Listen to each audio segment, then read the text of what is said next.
I'm not going to stand at the podium, so I can keep myself to the 1 minute. If I know if I stop pacing, that means the 1 minute's done. Brother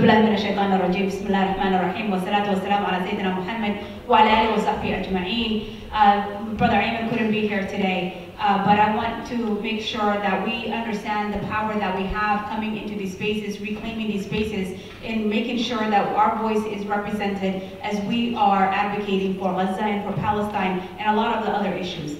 206 days of a genocide in Gaza, 206 days and 75 years of occupation of Israeli violence. And what more is left to say? What more is left to say, brothers and sisters? In this moment, I know sometimes, I think Brother Osama was saying 70% of you, this is the first time that you have been here in regards to this USEMO Advocacy Day.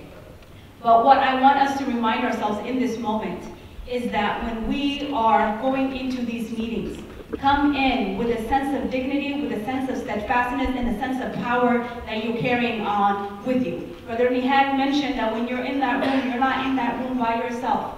You're carrying the message of brothers and sisters who are being slaughtered, and our own American government is not only funding them, but is turning a blind eye to the demands of the people.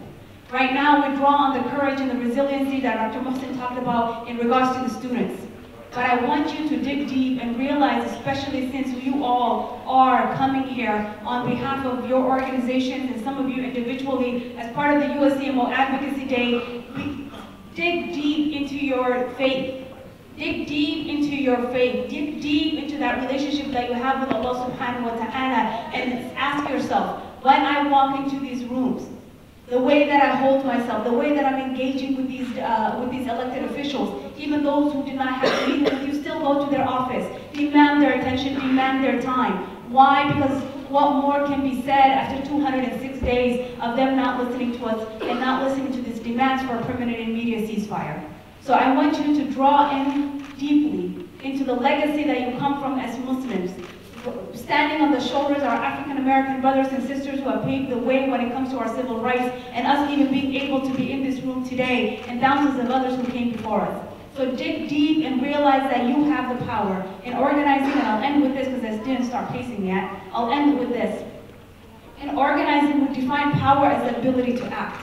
You all have taken action today. You all have the ability to act. You all have the ability to make sure you dig into people power and recognize that this moment, yes, there are multiple different strategies about bringing about this permanent and immediate ceasefire, but the strategy that you're engaged in today, the advocacy that you're engaged in today, it has to come with a sense of responsibility. Make sure you're on time for your meetings.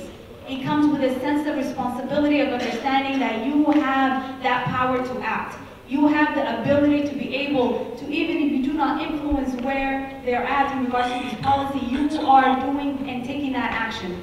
So I remind ourselves in this moment to rise up in action, to rise up in worship, because what we're doing is activism, is a form of worship in and of itself. And rise up knowing that you're standing on the right side of history, and to do so requires courage. So go into those meetings with dignity. Go into those meetings with your head held up high, and go into those meetings recognizing at this moment you are going to be the voice for our Palestinian brothers and sisters.